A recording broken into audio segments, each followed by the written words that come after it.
Ladies and gentlemen, welcome back to the Landy Lodge, where today we're talking all things FF16. I've got a wide ranging of opinions among the creators who are in the lodge today. So I'm excited to get together, discuss some things, where it might land on our all-time Final Fantasies, how we feel about it now that there's been some time between, when it came out and today. But anyway, couldn't do it without the sages of the lodge. Beautiful names you see up on your screen right here. Gotta love them. They're the reason we do what we do. But anyway, without further ado, I think it's time to kick off episode 188 of The Lodge, a Final Fantasy XVI roundtable with these great creators all here. If you would all just go one by one, introduce yourselves, let people know what it is you do, and let us know where you rank FF16 on your all-time Final Fantasy list. Andy, we're going to start with you because it's alphabetical. So, if you're done eating your Jersey Mike's, feel free to chime in. Yes, the Jersey Mike's has been consumed. I'm ready to go. Consumed and demolished. Consumed and demolished, yeah. So my name's Andy. Love Final Fantasy 16, variety streamer. We play a variety of games over here. And I can't remember what else you told me to ask because I was still putting stuff away. Where do you rank FF16 for yourself, all-time Final? Oh, actually... Before you even answer that, I just want to preface this. If we could avoid spoiling other Final Fantasies when we discuss this today, because Andy, I know you're playing FF10 for the first time, and I'd hate for anything like for you to get spoiled on that. So if we could spoil FF16 all day. What I'd ask from us here on the panel is just refrain from spoiling other Final Fantasies. But anyway, Andy, where do you rank it in your all-time?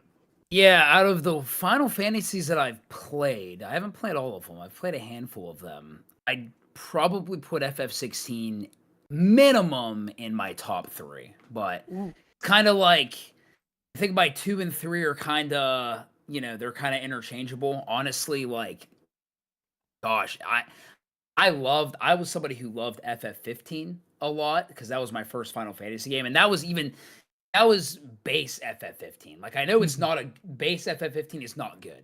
I know it's not good, but there was some things that I just really, really love about that game that I kind of wish FF16 had a little bit. And there's some things in FF16 I'm like, you know what, this would have been nice in FF15. So I kind of go back and forth between like those being like my number 2 and my number 3, but it's definitely in my top 3 as of right now. Alrighty, let's move on to you, Josh. Yes. Hello, everyone. My name is Joshish. I am a JRPG and horror streamer. Big Kingdom Hearts fan. Play a lot of Kingdom Hearts over there, as well as Final Fantasy. Love Final Fantasy 16. I would honestly rank Final Fantasy 16 in, I would say, my top 5. It's definitely probably 4th place in my top. I'll go way more further into discussion with all that I have to say about it. But yeah, I'm passing the torch over to you, Kai. We have 2 Kais. What do we do? Kai the player. Since we're going alphabetical. My bad. What's going on, guys? It's Kai the player here, and I make Final Fantasy videos, mostly on Final Fantasy VII. I'm looking forward to Rebirth. I also dabble into some of the Final Fantasies, and every now and again, I'll drop a Kingdom Hearts video. As far as where I'm ranking Final Fantasy 16 currently, I'll say I'll put it in the middle as it stands. I wouldn't say it's the best Final Fantasy game I'm playing, but I'm not going to say it's the worst Final Fantasy game I'm playing. Oh, and I guess the other Kai can go now. Well, hello everyone. I am PrincessKaiora, but everyone calls me Kai. I am a streamer who focuses mostly on Kingdom Hearts, Pokemon, Legend of Zelda, and recently Final Fantasy. I'm a glutton for punishment, as people would like to say, because I don't know why. I do all these challenge runs, and I hate myself for it after. But as far as ranking Final Fantasy 16 goes, okay. I'm pretty confident in what my top 2 Final Fantasy games are, which are Final Fantasy X and then Final Fantasy VIII. Those were my first 2 that I played at the age of 13. And then 3rd place is like a 3-way battle between 7, 9, and 16.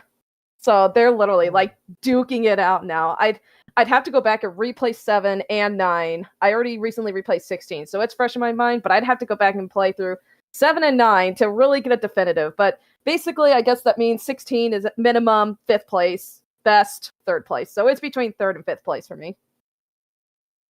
Okay. And that leaves us up with you, next, Will. Hello, everyone. This is Will's Word on the Landy Lodge. So, what do I do? Anything, everything, everywhere, all at once, sometimes. Yes. Presently, I'm currently working on going through all of the shrines in The Legend of Zelda Breath of the Wild and The Legend of Zelda Tears of the Kingdom. Afterwards, I'll be covering the original Final Fantasy and then Pokemon Scarlet. So yeah, that's going to be an undertaking. When it comes to my ranking of the Final Fantasies, the bottom 3 consists of 2 and 13 and 15, to be honest. After that, it kind of in a weird bell spectrum, because beyond that, all the rest of them I enjoy quite a bit and would happily recommend to just about anybody. Because the original is the one that started it all. 3 is the one that brought the class system into the forefront. 5 brought it to its zenith point. 4 is basically a Shakespearean play. 6 could be a series of movies, and I would be happy with it. 7 is very much beloved by many people. Too many people. 8's really fun. 9 made me cry. 10 is dear to my heart, but I can't really comment on it. 11 is one of the oldest MMOs ever made. 12, can't comment on it. I've already talked about 13 and 15. 14 is complicated. I like it a lot, and I would be covering it if I could, but my budget is small here. So yeah. Alrighty. I could say for myself where I would rank it. I think I would put it at number 5. I think number 5 is where I would put it. Short only behind FF10, FF14, FF7, and I would put FF7 Remake. I'd split the two. If I had to combine them, then FF9 would be 5 and 16 would be 4. But yeah, look, at the end of the day, I feel like I didn't want to say too much when the game first came out because I feel like there's always a recency bias with those sorts of things, especially if you enjoy a game. Not that recency bias won't play in just 2 months later, but 2 months later, I feel like having been away from it a little while, I'm like 3/4 through my second playthrough, but having like stepped away from it a little while, I feel like my love for it has actually only grown, and I get to, not just the ending alone, but there are other things that compel me to keep coming back to it and thinking about it, and oh, what did this mean? What did that mean? How is this going to affect the future of Final Fantasy, which I do think it's a good omen for the future of Final Fantasy. I feel much better about the series after 16 than I did after 15. And like Andy, I am someone who enjoyed 15. But overall, I'd say it's helped Final Fantasy feel more positive than it has in a long time. And I don't know, to me, FF14 and 7 Remake have a lot to do with that too. But FF16 kind of plays into that momentum that they're on, in my opinion, where I'm like, they're really on a roll with this, no matter what approach they take, whether they're going MMORPG, remaking a 20-year-old game, a fresh new Final Fantasy. It seems like whatever direction they shoot in, they're at least doing pretty damn well. Obviously people have their feelings about all 3 of those games, but overall, all 3 of those games have been pretty well received. And I don't know how you guys feel about it. Haven't been away from it a little while. Has that changed? Kai, I know you only did you get around to finishing the game? I remember you said you were going to finish it before today. I think I'm like halfway done, but I'm aware of the full game. You've been spoiled, I take it? Yeah, I know the full story. As of right now, I am finally going to fight the Titan guy. I forget his name, Kupka, yeah. Yeah, but I've been playing a lot of it in the last couple of days. So two things. One, is there any way we can turn your mic up or you can get a little louder? Yeah, I had lowered it because I got a bunch of background noise. But can you hear me now? Yeah, you're coming in good now. Unlike people like myself that pretty much simped for this game the whole time, you had your reservations and you had your criticisms. How do you feel about those now? All right. Nobody shoot me. Okay. I'm like 80% I like this game, but the 20% that I've been playing it just has not been addressed is the backstory of Clive, and now I'm starting to see Jill was hurt by them not taking advantage of that 13-year time skip of exploring what they went through, because I'm constantly being told what they went through, but I wasn't shown what they went through. There's moments in the game where I see a bunch of people dead and I'm feeling like, damn, that's brutal. And I feel it because I'm experiencing it. But then when I hear Clive like, yeah, I was a slave for 13 years and I had to do all the bloody work. And I'm just like, okay, but I want to see what you went through. So that's where I'm at, where I'm constantly like, I want to see what you went through.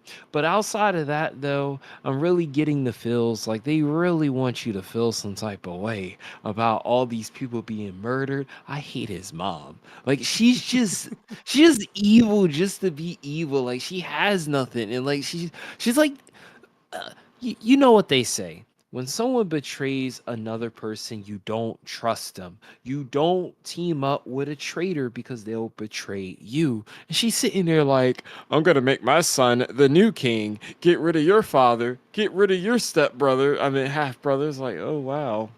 Oh, wow. She really evil. Yeah. So mostly it's just, I don't necessarily like Clive as a main character. That's what's gonna get people to want to snipe me. Don't get me wrong, the voice actor did a good job. You heard my interpretation of his voice just moments ago, but in terms of Clive, his character itself, I don't know. I don't feel for him. Like, I don't feel that his struggle is believable because I haven't gotten a chance to see what he went through. Kaiora, I saw you unmuted yourself there. Were you about to snipe him? Because I know you have a love for Clive. No, I was gonna say, don't worry, I'm not gonna snipe you because I'm a classy lady who doesn't do that. But I will go into a corner and cry a little bit because I will come forward and say I am a huge simp for wow, I almost said Cloud. I'm a huge simp for Clive. Everyone in our circle knows it, but I mean, honestly, to be fair, like I like Final Fantasy protagonists, I feel like they've never like. I feel like every Final Fantasy protagonist has had those that like, yeah, they're a great protagonist, or nah, they're not a strong protagonist. So yeah, it's kind of par for the course. It's kind of like, we all have our favorites. I know Titus is very mixed. You either love him or you hate him, and I'm on team. I love Titus. So, but yeah, fair enough. Yeah, I'll just go cry for like 5 minutes. I was gonna go ahead, Andy. Go ahead. All you. No, I was gonna kind of play off of what we were talking about because Kai, I agree with you in the aspect of like, you know what? Yeah, I would have liked to see more like what happened during that 13-year time skip, not just with Clive, but like I want to see like the stuff that Jill went through. I want to see the stuff that like what was Joshua doing during that time, and I think that if they do decide to do like some kind of DLC for this game, I think that would be a really great opportunity for something for them to dive into, like kind of similar to FF15. They have like episodes for characters. Like, why not do episode Jill, episode Joshua, even episode Clive during that, during that time period. However, I actually, just because we don't know, or just because we only hear about like that 13-year time gap, I don't think that's actually a detriment to Clive's character, because you are seeing all the things that he's dealing with. Like, that's a major theme of this game, which is just like burdens and guilt, right? And overcoming that. Like you see that with Joshua's death, right? And so you see how it's affecting him, and then you see him eventually overcome his inner demons. Now, I don't know if that should have happened as early as it did, but you do see that, and then you see later on in the game where like one of my favorite scenes in the game is that scene with him and Jill on the beach, you know, because he's talking about like, you know, I feel the burdens of all these people, like of all the dominance of the icons that I'm absorbing into myself. I mean, I'm paraphrasing, of course, but I actually feel the weight of them, and it's interesting to see Clive articulate that, talk through that. It's interesting to see how, especially during like side quests, you know, like he's not just like this guy out for revenge or this guy like, you know, struggling with this thing, but he's actually like a pretty solid dude and a friendly guy during side quests as well. And so you see like all kinds of sides of him, and I think that for me is what makes him a pretty solid character. I would say actually one of the more solid Final Fantasy main protagonists that we've gotten. Mm-hmm. I agree. And actually, it's kind of funny that Kai brings up the whole, like, you know, we want to see what they went through as opposed to not just be told. And it is kind of interesting because I saw on Twitter, there was a post about how, like, the Japanese version of the scene where Jill is confronting, I'm totally forgetting his name, but basically that messed up dude, when Jill's confronting him, and the Japanese dialogue is a little more graphic about what they went through as opposed to the English translation. And I could be completely wrong on this. I kind of almost wonder if maybe they wanted to show more, but they felt like they couldn't just because different audiences are sensitive to different content. And I don't know. I feel like there was only so much they could show. Like I know the game was rated M, but the context of everything that everyone went through, it's some really serious. And in this age where, like, you know, where like a lot of us are dealing with our own trauma and such like that, I kind of almost wonder if they were trying to keep in mind like the sensitivity of the audience, if that makes any sense. Like they wanted to show more, but they felt like they couldn't. They had to keep like sensitive material in mind with the audience. I could definitely see that coming into play. I will say I do find the criticism valid. I would have even just a couple flashbacks that maybe, you know, maybe you didn't have to show anything too graphic or too traumatic, but just imagine a flashback to Clive just like one night, like just sleeping alone and just things are racing through his head. You get a sense of who he was. Like he said, killing was all that kept him alive. Wanting to avenge his brothers, all that kept him alive. I think we could have benefited maybe from like a flashback or two of him, even if it was just him alone with his thoughts, just to see who he really was when he was Wyvern, quote unquote, right?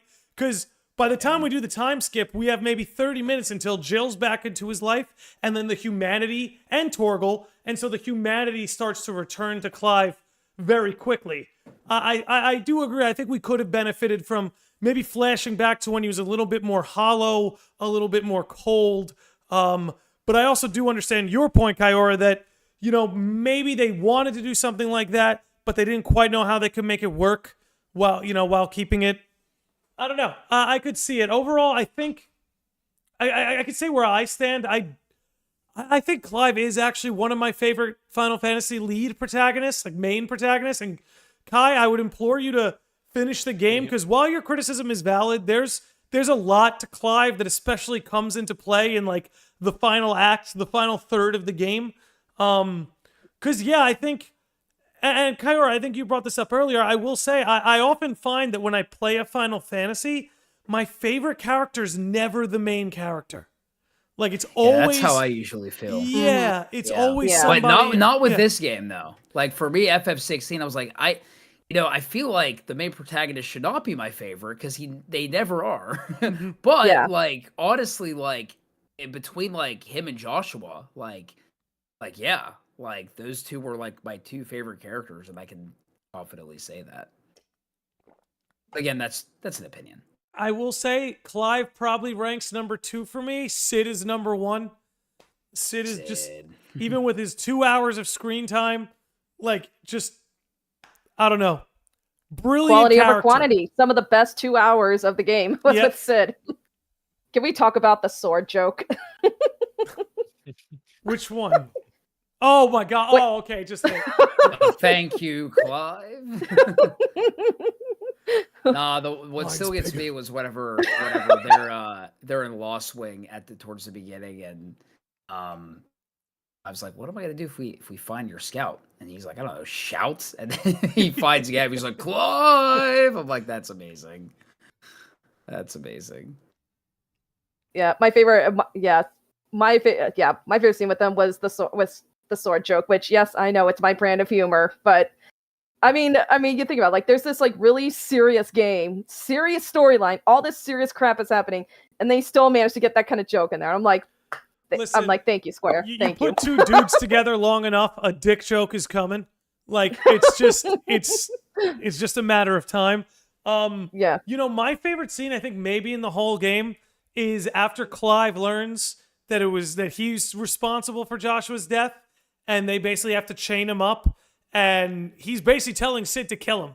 Like, Yeah. Clive has reached the edge. He's suicidal. He's saying, put an end to it. You know? And I just thought the way Sid handled that was unorthodox yet profound. Where his kind of attitude was like, A, you're still useful. B, you can still... He didn't exactly put it in words like you can redeem yourself. Like, he didn't give him this hopeful message, right? He didn't give him like, Clive, the world needs you. He didn't give him something like that. I don't know. It's just stuck with me ever since. I don't know if you guys recall the scene exactly, but it really stuck with me that Sid kind of pulled him out of it in unorthodox ways and was like, hey, like, I understand how you feel, but you have a reason to keep going even just one more day, right? Like, there was a point where he's like, well, you can hunt him down, and if it turns out he is responsible, then you have your man, and if he's not responsible, well, then you can kill yourself. Like, just like strictly one thing at a time. Like, one more day, Clive, one more day until Clive really came back. He got to see Jill again. That's really where he turns, where they let him free, and now he can go see Jill again. Because I think before that scene, Jill was in recovery, so it really wasn't even like real to him yet. But Sid does momentarily snap him out of it. He gets to see Jill, and one day at a time, he comes back. You know, it just, that really stuck with me. I think that's what makes Sid and Clive such good characters for me is, you know, they could have played it very safe, I suppose. And Sid could have gone on a corny speech like, oh, so long as a man has one breath, he needs to use that breath to fight Clive. Like, he could have done that, but they just went a completely different route with it. And I think Sid just being an unorthodox character, period, is what makes him so lovable. So that's why he's just my favorite character in the whole game. Yeah.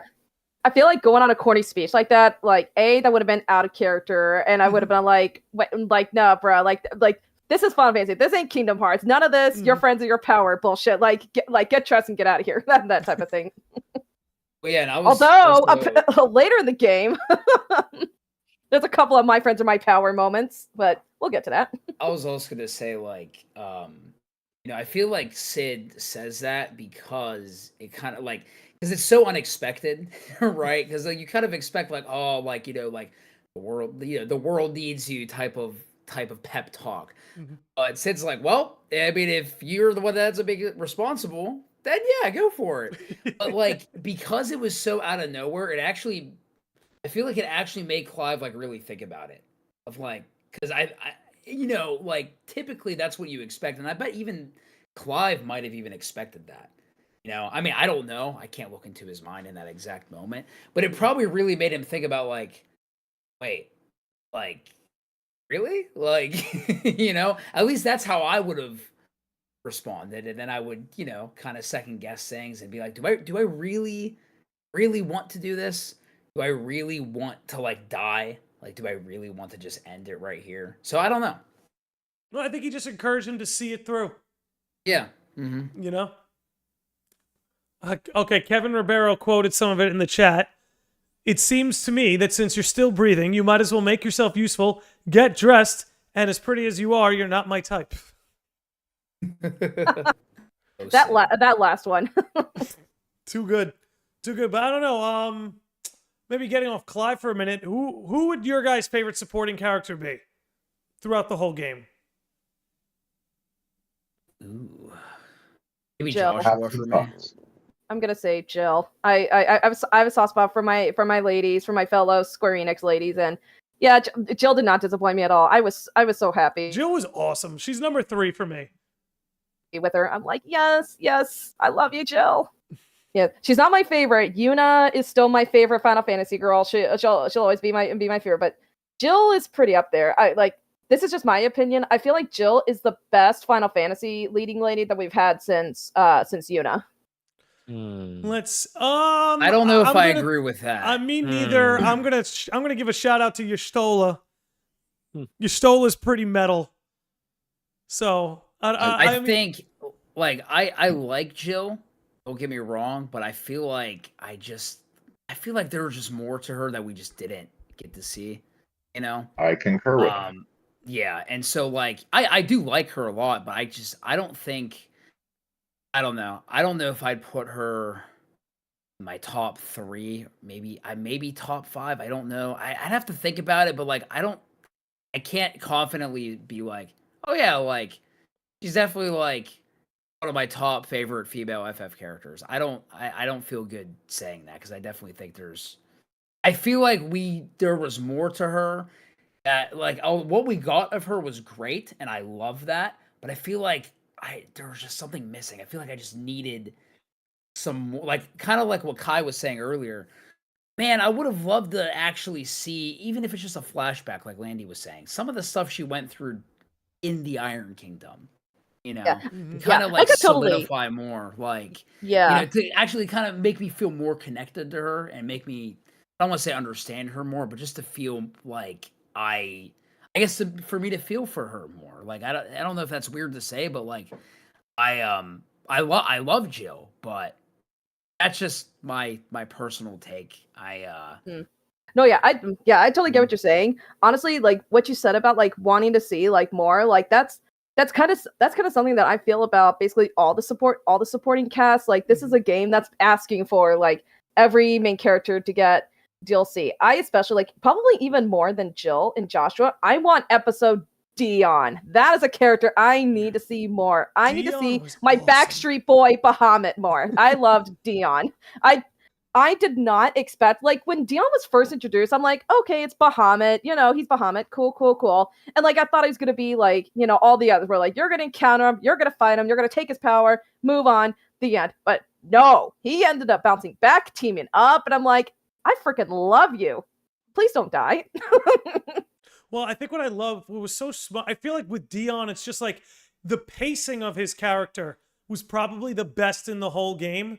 Like the pacing of how he was just fleshed out was so perfect. And the way that like he became like brothers in arms with Joshua and Clive, just because the same see you next Tuesday of a woman ruined all their lives collectively. So I don't know. I love Dion. I would love an episode Dion. If I had to pick episode Jill would come first. Because I will say, like, Kaiora, I'm with you where I'm like, I feel that way about every supporting character, where I'm like, I want more of them. But I guess because characters like Sid and Joshua died, it gives their story a sort of completion that Jill doesn't, because she's a survivor. And, there's no fault to her on that, obviously. But I think she would benefit the most from like an episode Jill that, like you said, Andy, maybe we just go and see what she dealt with in the Iron Kingdom. Like one thing, when you make it to the Iron Kingdom and, that, I forget the woman's name, one who obviously used to look after her while she was enslaved. And it's like, I could tell there was a deep connection there, but I wish I had something to refer that to, and maybe a sort of episode Jill that plays through that time where you could see like, oh, wow, that woman really looked out for Jill. So Jill coming back to the Iron Kingdom and telling her to escape, I feel that as payback. I feel that as Jill paying it forward. I think she's not only the character I'd want to see it from the most, she's the character I think would benefit the most from it. Again, just because characters like Sid and Joshua died and have more of a completion to what they went Mhm. through. And it's actually Even- very poignant that you bring that up. So, sorry for interrupting, but Oh, no, you're good. Dude, this is I an talk too interrupting cast. It's fine. Objection.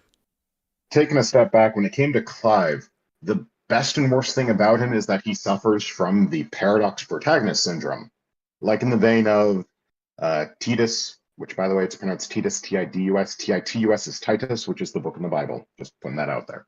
But beyond that, he suffers from paradox protagonist syndrome. If you remove Clive, does the plot continue? Yes.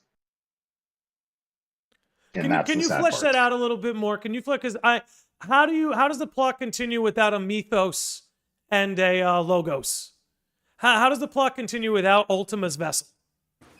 Is there someone Because down the list he can just move to? In theory, yes, because the flame, the whole fire that is the true point of the theme for 16, at least from what we see lore-wise, not what we see depicted. The whole goal of Ultima is that of to cast rise, which is to accumulate all of the collected ether from the 8, now 5, then 4, then 3, then 2, then 1 of the mother crystals. Because back in the day, there were 8 mother crystals. There was Drake's Horn and Drake's Eye that were destroyed sometime long ago. Drake's Horn was somewhere south, and Drake's Eye was in the northern territories, and that was its own little thing. But you had the Crystal of Zemeckis, which its actual name is not truly known, but the Sin of Zemeckis, the Fall, it's tied to Leviathan the Lost, which we don't know anything about, hence Leviathan the Lost. But when it comes to like the goal of it, it is to accumulate ether. It is to accumulate all of the power of the 8 dominance. Now, unfortunately, with Leviathan being lost, there's only 7, but the War of the Dominance was happening no matter how you slice it, purely because the fact that on one side you have that of Barnabas Therum, who galvanized the entirety of Ash with his power. He then incorporated Benedicta, who's from the Iron Islands, by the way, as a slave. Very poignant. And then you had Sidolphus, who comes from a place south of Valisthea. So we don't actually know where he's from, but we know he awoke to the power of Ramu. And it's said that the power of the dominance has something to do with your ancestry, so it is a born to power type of deal. And I'll get into that when I speak of Annabella. But we know that the power of mythos is something that can be accumulated should the dominants go to war with each other. We see that. Now, if you incorporate the designs of everyone sans Ifrit, you still get a Ultima-esque looking form.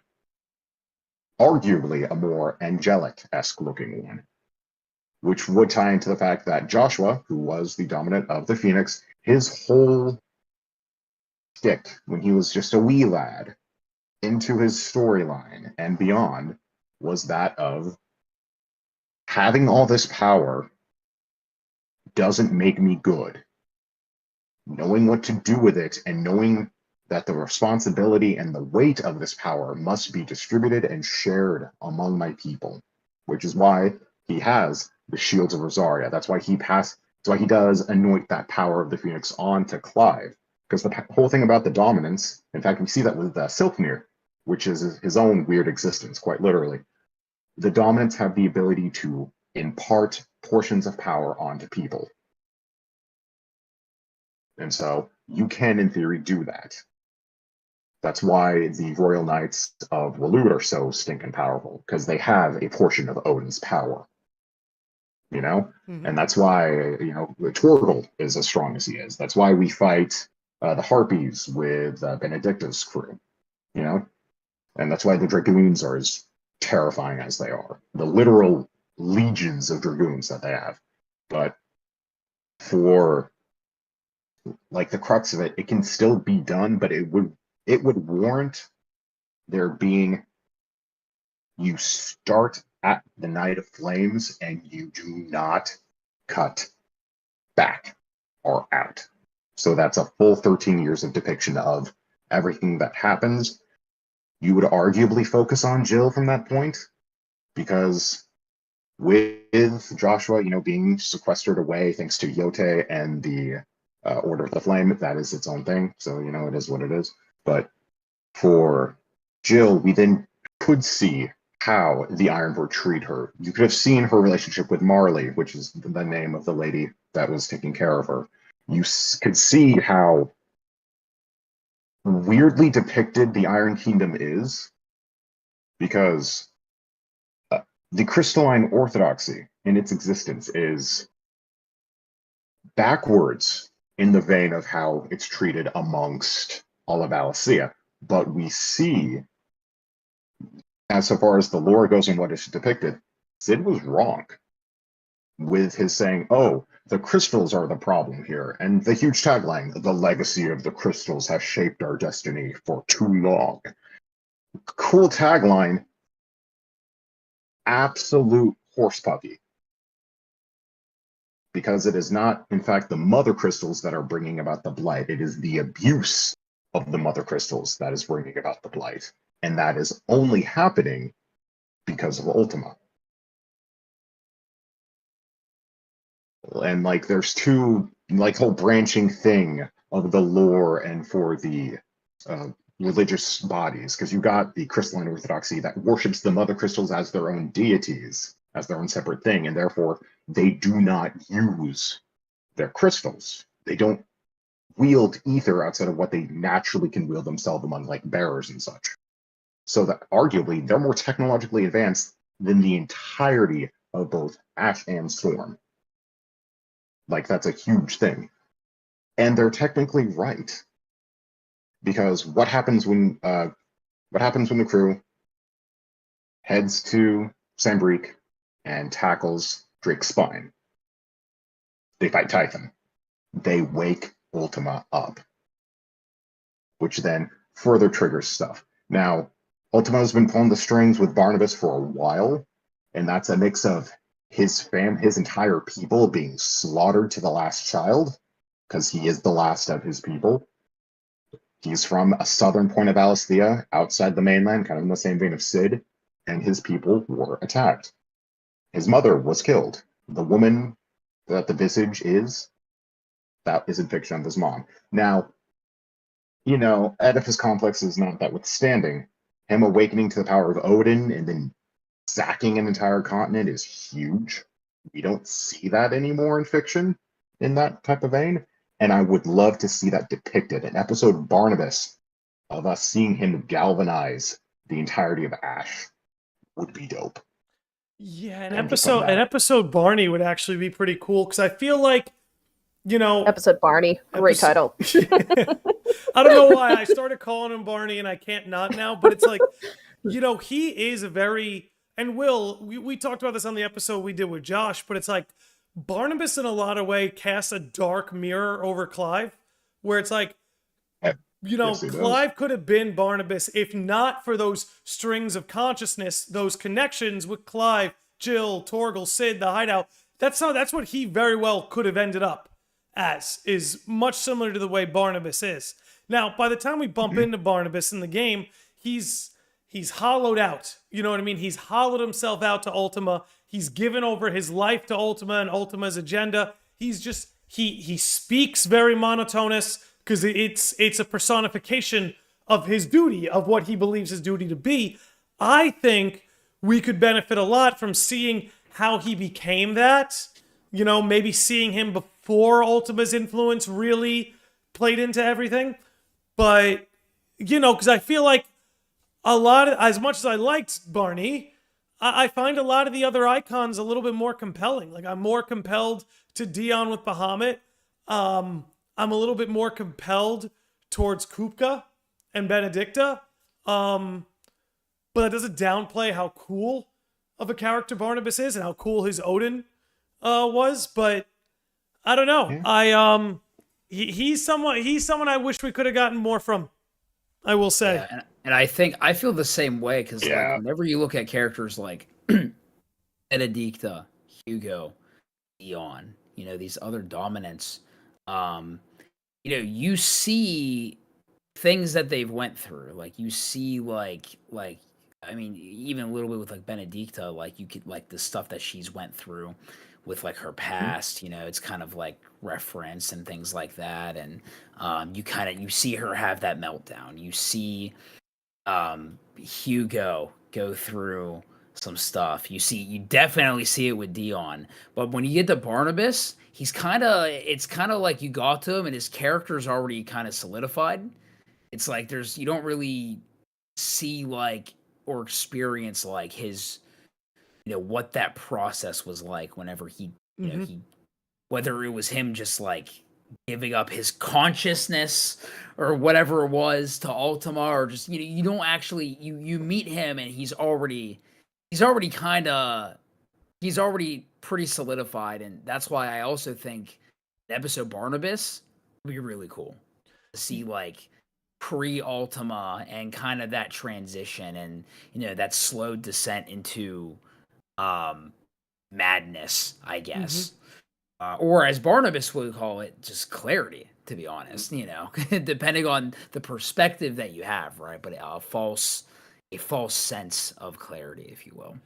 Yeah, and I want to touch on Kupka, because I actually have grown to really love this character, because when you consider, like, who was Kupka? Kupka was the man who had it all. He was rich. He was like the lead economic advisor of the nation, so he made all the decisions to benefit himself. He was Titan, so he was like the most powerful and the most rich man in the entire nation. And what did he want?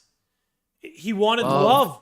He loved all the riches and the power. It wasn't doing anything for him anymore. It only meant something if he could do it with Benedicta, who was obviously playing him, which makes him an even further tragedy. It's not like a Clive that lost his Jill or a Jill who lost her Clive.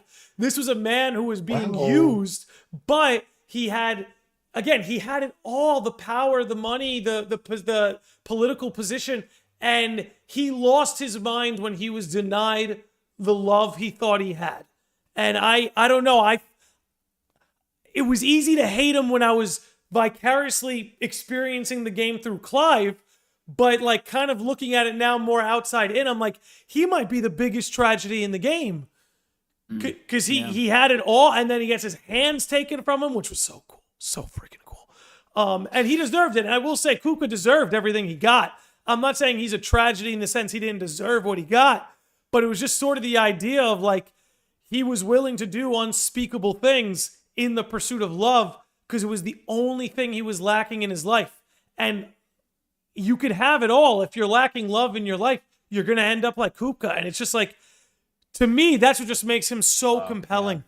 Yeah. We don't need an episode Kupka, because I think they already did it. I think we already got it. We saw the transformation from pompous Kupka, like laying his fist on the table, letting people know what's going to be what, to literally throwing a tantrum because he doesn't have hands, screaming about how he's going to murder Clive, and having visions that Clive is cucking him with Benedicta, like literally losing his mind, going from like the biggest energy in the room to a like literal child throwing a tantrum. Like he's just another one I thought was handled exceptionally well. So yeah, that's my Kupka rant. It's funny you bring it up because with, like you said, is he, like a Clive without Jill? Sort of. Because, if you have to have the parallel characters, you've got that parallel with Jill and you got that parallel with Clive because, fire and ice, but it's very poignant when you think about it that way, because had Clive, instead of awakening to Ifrit, had awoken to Phoenix, he would be more in the vein of, say, Kupka or Dion, because, born to power and all that circumstance. You then have the fact that Jill and Benedicta are very, almost eerily similar in the fact that both were enslaved by the Iron Kingdom. Benedicta was saved by Sid. Jill was saved by Sid and Clive. Benedicta lost her path, lost her way, lost her head in the process by kind of falling into the whole cult of personality that Barnabas had brought about himself. And I believe that he fell more and more as he did finish, like the Conquest of Ash, is around the time when he lost Sid. And that seems to be a kind of a defining point, because Sid was kind of the moral compass between the three of them. You really see that. Mhm. And while Sid was in the wrong about his idea that the mother crystals are in fact the problem, it is not an entity or an institute is not the problem, it is those that work it. You know? It's kind of like the Holy See of Ishgard within Final Fantasy XIV, or the Clergy of Yevon in Final Fantasy X, which I'm not talking about, but out of respect. But it's with that we see, without that moral compass, that humanity, they lose their way in a terrible way. Because Barnabas almost completely lacked it. The only thing he really had anymore was his longing for his family that was long since gone, and the craving for a proper scrap, and that's really sad. And then you got Kupka, who had it all, but gave it up because he just wanted love. And that's very poignant. And then you got Dion, who, if you shifted the proverbial kaleidoscope a fraction, this story would be about Dion. Bahamut's Yoshi P's favorite summon anyway. It just works. But I do feel like I wish we could see those 13 years. Yeah. We see a depiction of that grisly. Have any of you ever played Type 0, Final Fantasy Type 0?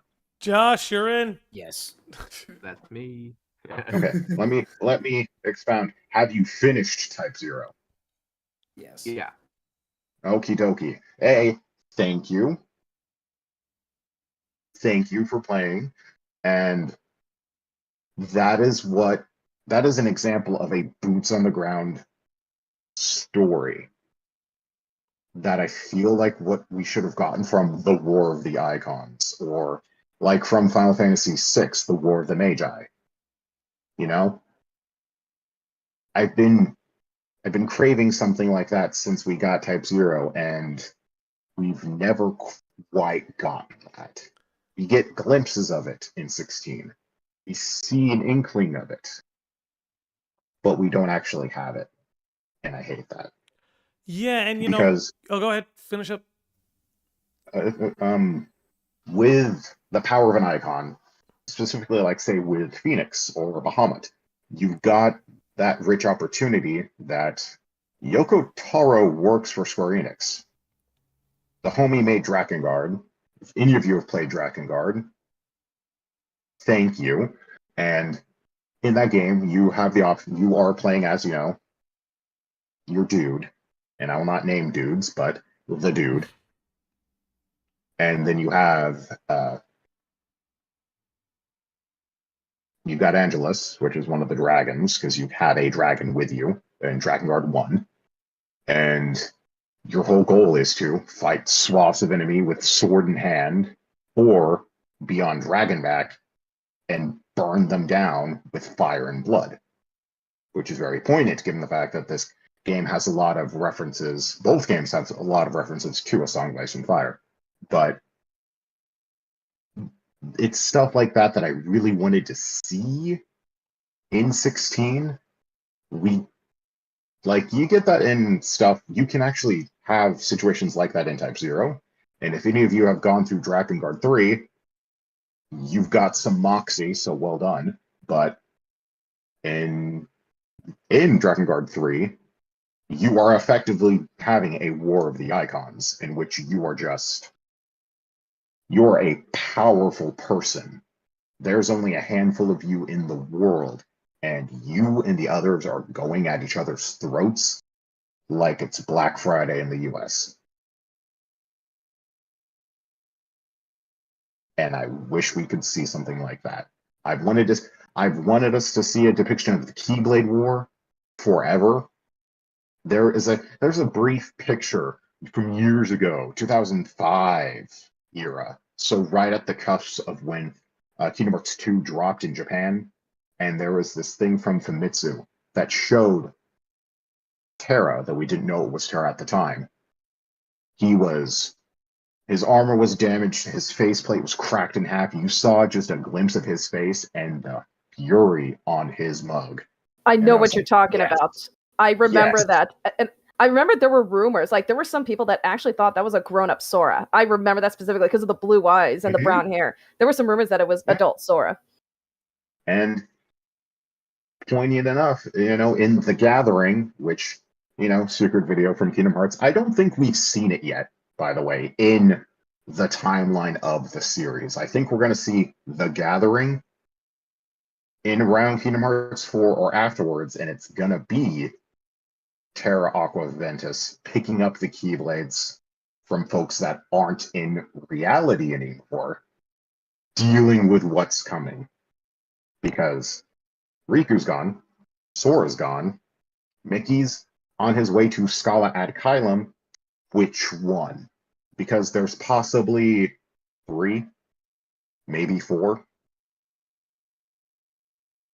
So there's that too. But yeah, like we need some proper boots on the ground, high fantasy wartime stuff, because I am only been getting it from stuff like Type 0 and Warhammer, and that's not enough because Warhammer is touch and go with its storytelling, and Type 0 is only one game. Yeah. Well, But I think part of what would make going back to those times too is what we were getting at a little earlier as well. That, we've seen so many characters lose their humanity, like a lot of the icons. It would have been nice to get some context with Clive, Jill, even Sid, and see like what helped them hold on to it. How did Clive, Jill, and Sid hold on to their humanity, and Joshua, whereas the others couldn't? And I think flashing back towards that time would be a good way to do it, as in, seeing as that was probably the hardest time for those characters to hold on to their humanity. But speaking of which, I do want to make some time to talk about the ending, given that the ending has been a hotbed Yeah. of discussion, which I like. I Yeah. will say maybe I'm weird because I like open-ended endings. Even though I don't think it's that open-ended, but that's opinion. That's opinion at the end of the day. I like open-ended endings personally, because I think I'm fine with the open-ended. Yeah, I think there's something special about leaving it up to the audience's interpretation. Where you tell a complete story, but then there's just one lingering thing you don't quite answer, and you kind of let the audience figure it out if they can. And who knows, we might get it answered in I almost said in Remind. We might get it answered in a DLC that comes out, because in the spirit of Kingdom Hearts, they launched a DLC that offered a lot more context on the ending of Kingdom Hearts 3 and answered a lot of questions. I wouldn't be surprised if we get an ending DLC from FF16 that sort of operates the same way. But, feel free to jump in. Like, how do you guys 16 interpret Remind. that ending? What? First of all, did you like the ending? Do you think Clive is alive? Do you think Joshua's alive? Like, I've seen I think that's one of the things I've liked is I've seen so many different interpretations. They overlap in other ways and they differ in some others. But yeah, what are your guys' thoughts on it? I So liked the ending quite a bit. However, and I've talked about it briefly before, and I apologize for the interrupt, but I've kind of gotten to the point where I'm kind of sick and tired of the man behind the curtain, big bad evil guy type of vibe and trope.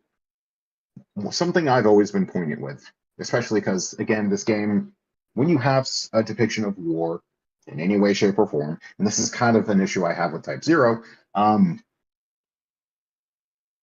you can't point the finger to someone in the background running the show. You can usually, however, only show and really say, this was building up, and there are just fever pitches that happen. So the War of the Icons, the big fever pitches were the Battle of the Twin Realms, the Fall of Zemeckis, the fall of Drake's Horn and Drake's Eye, thus the corruption of both the southern and northern territories of Ash and Storm, respectively. You also then have the sacking of Drake's Breath and its annexation from the Dominion and the Duchy of Rosaria. You know, those are big things that happen. But the real calamity points were not even Barnabas. Barnabas sacking Ash in one go is its own thing. But the true, I guess, issue wasn't Ultima. It was Annabella. Annabella is the one who triggered the Night of Flames. She's the one who perpetuated the conflict between Rosaria, Sambrique, and Dhalmekia. With Rosaria weakened and then incorporated into the Holy Empire, that gave the Iron Kingdom ample opportunity to continue attacking Storm, which then further gave Waloed options to continue attacking. It just kept perpetuating on and on and on to the point where there was really no other option except to lead a proper coup. Because unfortunately, it is. We see Dion we see him at his high point. He is the heir apparent, he is the crown prince, he is the leader of the Druins, he is Bahamut. He is, to put it bluntly, the pretty boy with problems. Yeah. And as such, like we've known and we've heard that he has actually fought in Titan before. We see him briefly tussle with Odin, and then we see his fall. And it's poignant and sad and dramatic, and he is right now canonically the strongest person outside of Donald Duck. So there's that in its own right. But he is really the only person we see that fall and loss of humanity. We kind of see it with Benedicta, because we do see her kind of pseudo origin points. We know that she came from the Iron Islands as a slave. We know she was saved by Sid. We know that she got incorporated into Waloed. Sid left. She got into the cult of personality that is Barnabas/Ultima. Then you see that degradation of her character and her person. Then you see her lose it, quite literally. And then you see, the unfortunate fallout of that. And we see that with Dion, except with Dion, we see him get the chance to bounce back from it. We see him be able to choose how he goes through the rest of it on his terms, while we just, unfortunately, see Benedicta, who's the player, getting played.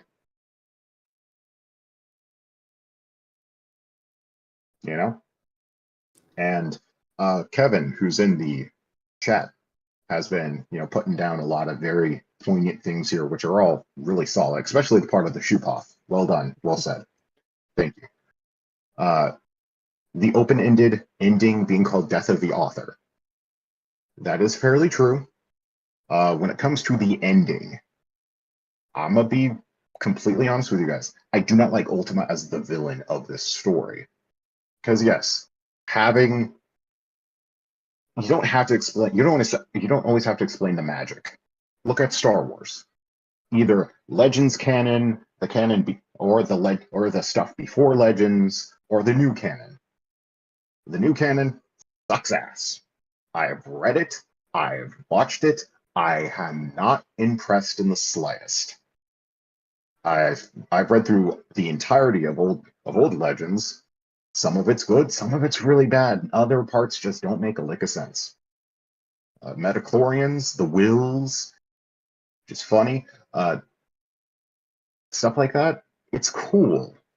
But it is much more poignant and a better story if you take what is said by good old Ben Kenobi, that, the Force is what gives the Jedi his power. It is a force that surrounds all living things. It surrounds us, penetrates us, binds us, connects Guys, all life. just keep going. Someone's knocking on my door, so just keep Yeah. keep the show rolling. I'll be back. No problem. And Oh. it's kind of in the vein of the mother crystals. There used to be 8, but you see that rampant abuse, the abuse of resource. And that's kind of the biggest story beat. That's kind of what the mother crystals were inspired to be, And yet you see that. You see the abuse of the natural resources.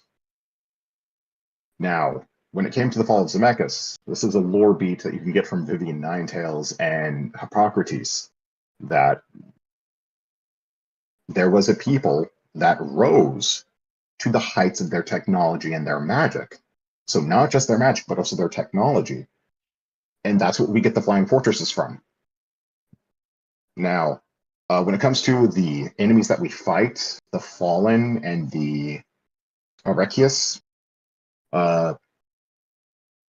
when it comes to those things, it's a matter of the base form that became humanity.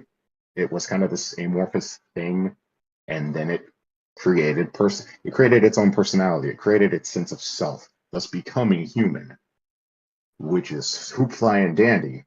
But it is in the failing of Ultima to not understand that by creating something, by giving it the opportunity of its autonomy, you have that inward failing. Now, I don't know if any of you have ever gone through Mass Effect. Have any of you gone through Mass Effect before? Can't say I have. No. Okie dokie then. Then I'll just simply say there's a entity called the Geth. They're a robotic species created by people called the Quarian. They were created as the means to do manual labor. They obtained sentience. A very unfortunate response happened in this, but the retaliation is as such. The Geth slaughtered the Quarian to the point where there were only several tens of thousand, maybe more of them left. And their planet was completely annexed, and they were resulted to that of a migrant fleet going around space. So, and the Geth are a constant antagonistic force throughout the entirety of the Mass Effect trilogy. To the point where they take point in the sacking of multiple systems. It is the Ultron effect. Thank you, Kevin. It is very much the Ultron effect.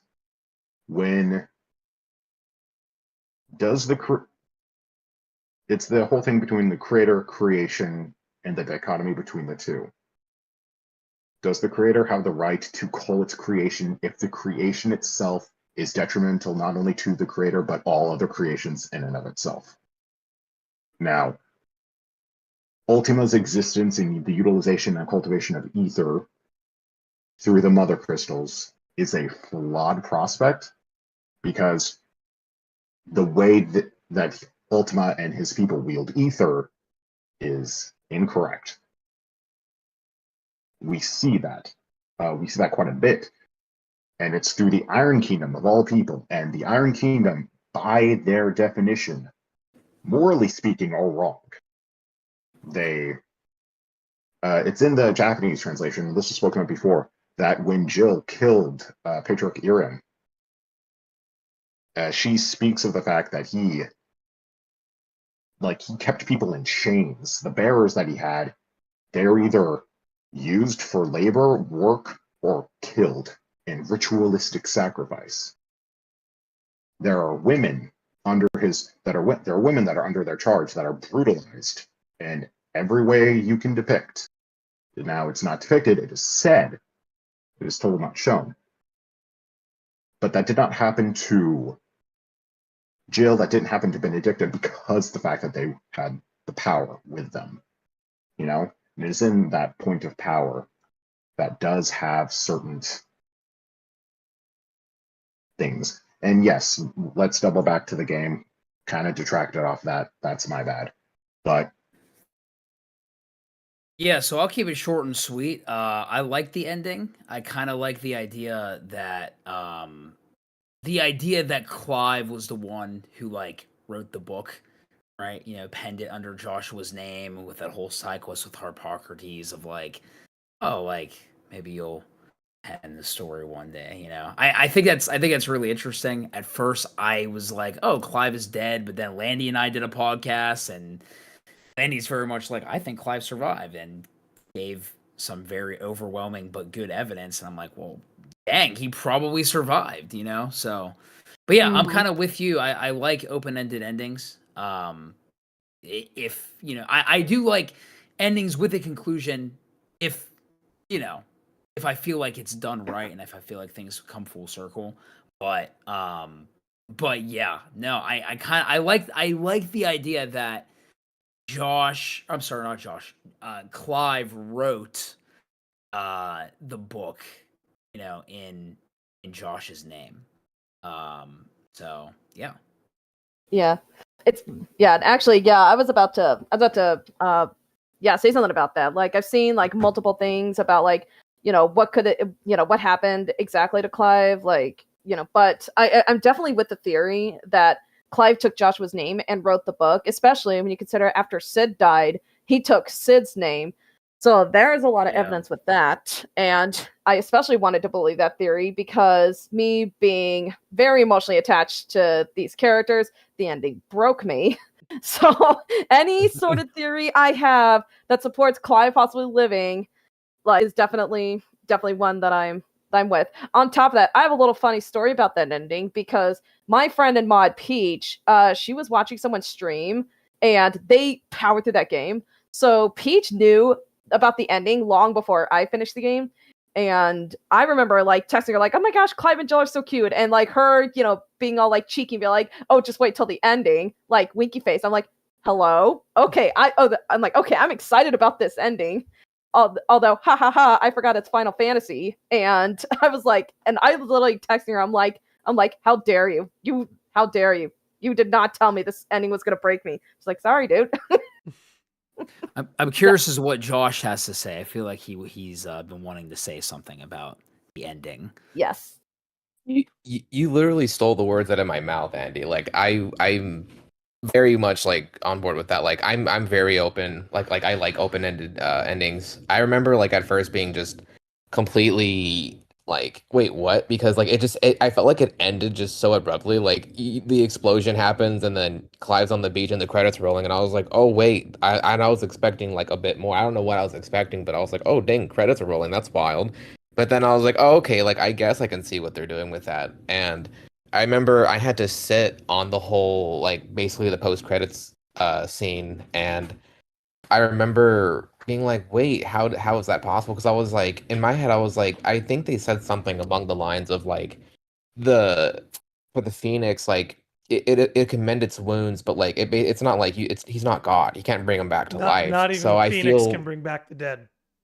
yeah, and so when I started thinking about it more, I thought, oh no, like what Clive did was probably like I just said, mended his wounds just so he didn't look like he went, through a grinder, and just so he left with some dignity, like he had some, just he wasn't in the state he was, and when he went to try to cast magic when he was like had his arm in front of the moon, like it only covered just that small portion of his hand, and it like further just showed like they accomplished what they set out to accomplish. There's no magic, Mhm. and we don't really see him die. He just passes out on the beach from what I would be like is exhaustion. He just input another being into his soul and then went through all of that. And so I you know jumped on the same like line where I think not Josh, but Clive, like Kaiora had said, after adopting Sid's name, adopted Joshua's name just so that his name lives on, and publish it under his name. Because I was like, I was like, there's no way. So like, there was a couple of things like you had mentioned, Landy, with Hippocrates mentioning, oh, you should, when you put the sword down, you should write about your journey, and basically saying like, oh yeah, I intend to, and then what's it called? I lost my train of thought. Hold on. You're good, bro. Oh goodness. Choo choo. Okay, Um, got Harpocrates. He gave him the quill, said you should write your story down. I know most people string that into everything like the Jill cutscene, the priceless side Oh, quest. Is that where you were headed? yeah. Oh, yeah. Not priceless, Aw. but it was. Oh, I need to get. I'm gonna circle to that. But yeah. And then with him saying like, oh, what was the quote? It was something about like your fantasy and I'll be its final, will be its final witness or whatever. And I was like, oh, that's literally the name of the book. I'm like, how else would Joshua know to call it Final Fantasy? So yeah, I really, really liked True. the ending, like you Well, that's a said. good point. I really liked, yeah, I liked that it felt complete. I liked that there was just that little, little sprinkle of like, we're gonna leave this open to the interpretation of the player, to put two and two together. Because it's like it ends to where it's like it doesn't need the explanation, but then it also there's some things where it's like if they wanted to, they could plan DLC and it wouldn't feel like, oh, they're giving us DLC because the game was incomplete or whatever. It's like, oh, they're giving us more content, digest and to really flesh out more of the world because I think the game was originally going to be on 2 discs and they had to put it on to just one. So that'd be really cool to like have that more further, elaborated on within DLCs. Yeah. Can we talk about the song? The song was so pretty. Moon gazing. Oh yes. That's it hurts to listen to it. Like it'll suddenly pop on. I'll be like, no, I don't want to cry right now. Well, I think too, like just in regards to that, like the final shot of the game is that book, Final Fantasy by Joshua Rossfield. Like that is the final Perfect. shot of the whole game, It's perfect. which I believe is like, to me, I think some of the strongest evidence for Clive writing that book is not just, the Harpocrates side quest, the Jill side quest, Vivian Ninetails' dialogue at the end of the game. There's a lot of that going on right before the final battle. But I think writing fantasy novels is who Clive would be if he didn't have this duty, if he didn't have to be Joshua's shield, if he didn't have to be Ifrit's dominant, if he didn't have to be the mythos and the logos, if he didn't have to be any of that, I think writing a book like that is actually who he would be. Because the game repeats over and over how much Clive loves stories. Clive loves books. Like, two scenes that stick up in my head is like, how does his uncle recognize him? How does the uncle says, oh, he conceptualizes, well, this guy says he's Clive. He looks just like Clive, but Clive is dead. There's no way to prove it. Only when Clive shows his love of that story the two of them used to act out together does he go, oh, only Clive would do that. Only Clive has a love for the story like that. Then you have the scene between Clive and Jill where Clive's talking about all the books he used to read about the wars between gods and men, and those were his favorite books, were the stories of gods versus men. And Jill was like, yeah, with all those books in your room, you were just like any other ordinary boy, weren't you? And I think that's such a, I don't know. To me, I think it's almost like they leave you open-ended, but if you want to see the happiest ending imaginable for Clive, you can, where he does survive, he gets to go back to the hideout, he writes that book in Joshua's name. Because think about the kids at the end, too. You have a kid that looks like Clive, a kid that looks like Joshua, and you have a little dog like Torgal, right? But what's going on with the kid that looks like Clive? Oh, I wish I had the flames of the icon. And what does the mom say? Oh, you're reading all those books again? Just like Clive would. It's like you're looking at a younger Clive. He loves those books, loves the stories of gods and men. Oh, I wish I had the flames of an icon. It was almost showing you that, like, if not just the literal bloodline successor for Clive is alive, his spirit certainly lives on. But again, I think a lot of it comes down to that's who Clive was. He's a guy who loved those stories. He's a guy who, as a kid, read all those books. And he also took his role of being Joshua's shield very seriously. So the idea that he would write one of these stories and put it in Joshua's name is so in character for him.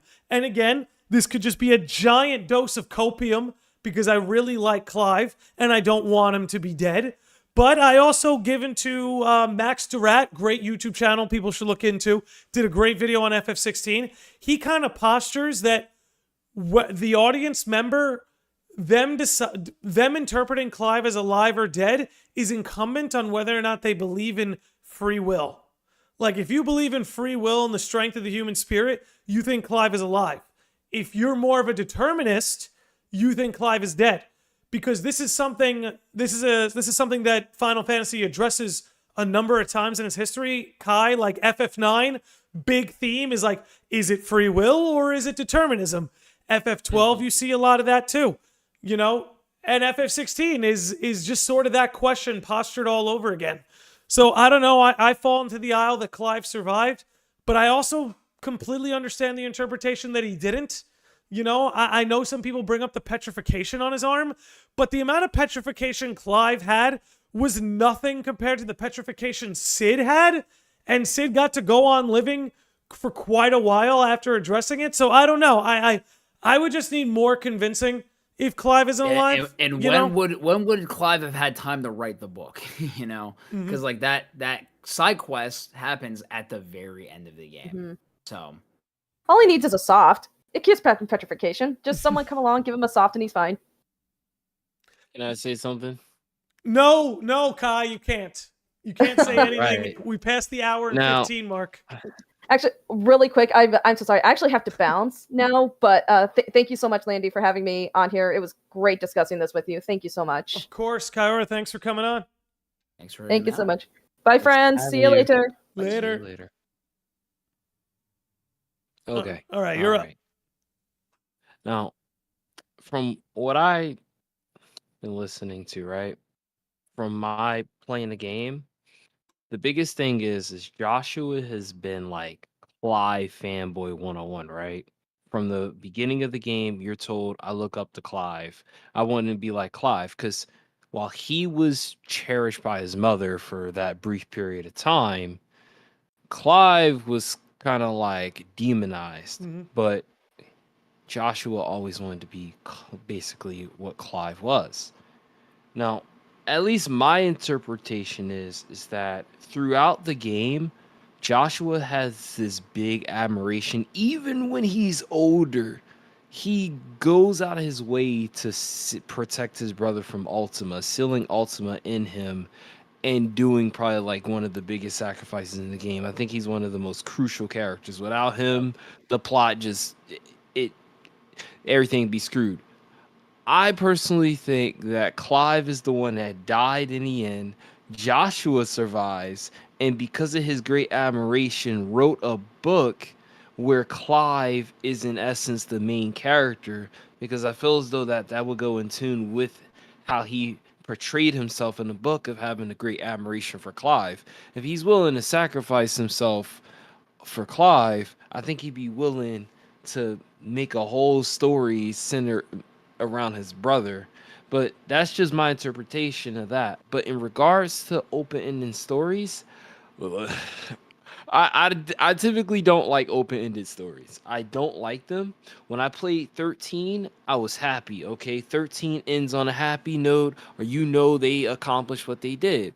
I played 13-2.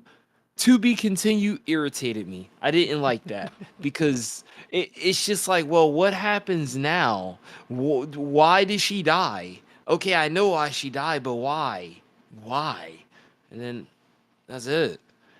I don't like those type of stories because while I feel as though they do make you think and it causes more discussion, feels like eventually down the line it does start to cause a bit of divide. Like, remember back in Final Fantasy VII? Anybody play that? But the interpretation got brought up so much until they came out and said, well, actually at the end, this is what happens. Like, I feel as though that eventually, probably at some point, the devs are going to come out and say, hey, you know the ending of 16? Well, actually, this is what it really is. We just didn't want to put that because we felt as though that we wanted the players to get an idea what they thought it was. So I guess see your point. I see how it can get messy, most certainly. Yeah, I think my only argument is we had that. You know, if you get to the end of the game, you have that super dramatic long scene where Joshua dies. You know, and there's that flashback after the battle with Ultima that Clive has with Joshua. Music's playing, like Joshua is like clearly dead in his arms, so I feel like that's like that in itself I don't think is up for interpretation. Mm. But again, it could, in terms of Clive being alive or dead, that specifically could go both ways. Yeah, and I think, personally, I like that. I think that's why I like this open-ended ending, because I think, in theory, both endings work. Like if Clive didn't make it after all, there's nothing, in my opinion, there's nothing about that invalidates the story in any way. I've seen some people say like, "Oh, what? Clive can't keep a promise. He promised to protect Joshua and he couldn't. He promised he'd come back to Jill and he didn't." I guess I could see that, but I don't know. I think it could go either way. I personally think it's him surviving, just from overwhelming evidence, like you said, Andy. Like, I think it would be really weird to give Joshua that huge goodbye and that very heartfelt flashback and everything, and then just have him be the one who wrote the book. But at the same time, you never know. But going to what you were saying, Kai, I can agree that, like, a lot of open-ended endings can get very messy. Like, because, like you're saying, then the fan base just chats about it forever and ever and ever, and the story doesn't have an ending, and then they come out and they tell you what the ending was anyway. Mm-hmm. I can see how something like that could be irritating. Like, I'm with you. I think the ending of FF13, without getting into detail, is fantastic. The ending of 13-2 sucks, to put it bluntly. It's just like, it didn't make the journey feel complete. So I guess what I'm saying is, where it took issue with some open-ended endings like that, I don't think you necessarily have that issue with 16, where it's like, whatever the outcome with Clive, the story still feels complete. So, yeah, that's where I'd say with that. All right. You guys want to talk gameplay a little bit? Because we talked story for about an hour and a half here. Talk gameplay. So, now that we've all, if not finished FF16, had some good time with it, do you foresee them building on this system moving forward? Or do you think by the time FF17 rolls around, we see them go back to turn-based, or they're going to try to build a different action system? How do you see it going? Like, first of all, I guess maybe give brief thoughts on what you thought of the combat, and if you see them going back to this in any way. Because it was very, like, it wasn't just different in the terms that it was action RPG. It was different in the sense that, like, you don't have Phoenix Downs.